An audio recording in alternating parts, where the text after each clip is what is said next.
became wary of his local river, even although he was an intelligent man, and it was preposterous.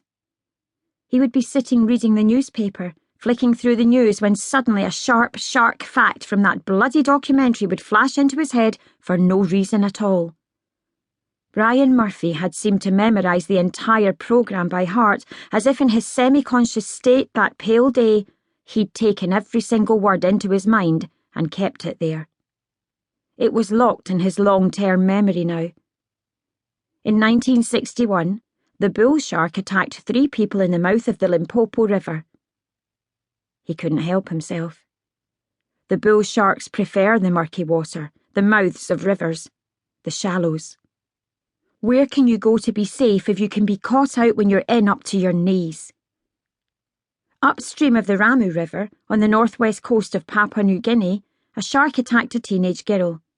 She was washing her clothes in the river. The film hadn't shown the girl, it had just shown the river, the spot where it happened.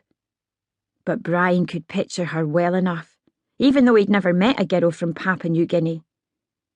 Whenever Brian thought about her washing her clothes in the river, he wept.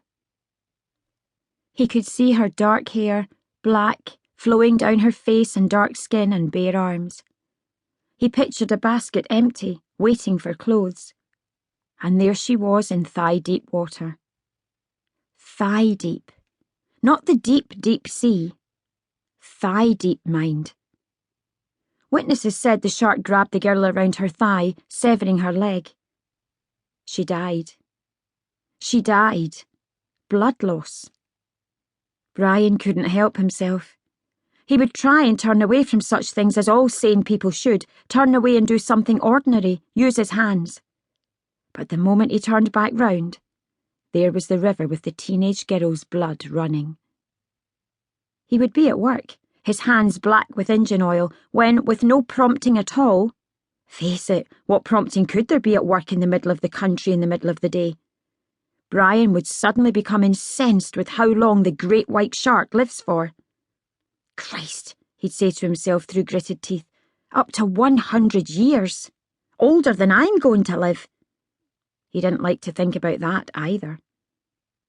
His own death, moving towards him, under the water, unseen and unsuspected. He would be measuring the space where the new engine was to be fitted when the great white shark's likely measurement would rush into his mind, stealing the show. Up to 25 feet long. That's more than 4 times my height, he thought to himself. He shook his head and stopped for a smoke. He inhaled deep, the smoke swirling around him in front of his face, his fingers stained yellow on the insides. As he got older, as his teenagers grew up and left home, it didn't get any better. Strange how things intensify when you get older, how your confidence is suddenly shot. Even Brian's speaking voice wasn't as loud as it used to be. A couple of years after his first grandchild appeared, his daughter innocently suggested visiting the aquarium altogether, a family thing. Then she said brightly, "They've got sharks." "Out of the question," Brian said. "I'm not keen on that sort of thing." His daughter persisted. Brian exploded. "I'm not bloody well going, all right, got it? No way!" Everyone stared at him. He got up and went into the kitchen, belching and burping. He rushed some water into the kettle. That night, Brian got into bed with his wife and huddled up close. He liked to feel her thighs against him in his sleep, her bottom tucked into him. He couldn't get close enough. He nuzzled his chin on her back. "Give me a bit of space," Mary said. "Jesus, I'm near suffocating." Mary drifted away as if she was floating on water. Brian fell asleep coughing and muttering to himself. "Brian, Brian, Brian, pet." Mary shook him awake. He sat bolt upright. "What's the matter?" "You were shouting in your sleep. You were shouting strange words in your sleep." "What words?"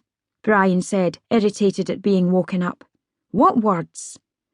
"I can't remember properly," Mary laughed. "They were strange." Brian stared at her bleary-eyed, mystified. "Oh, I remember one now.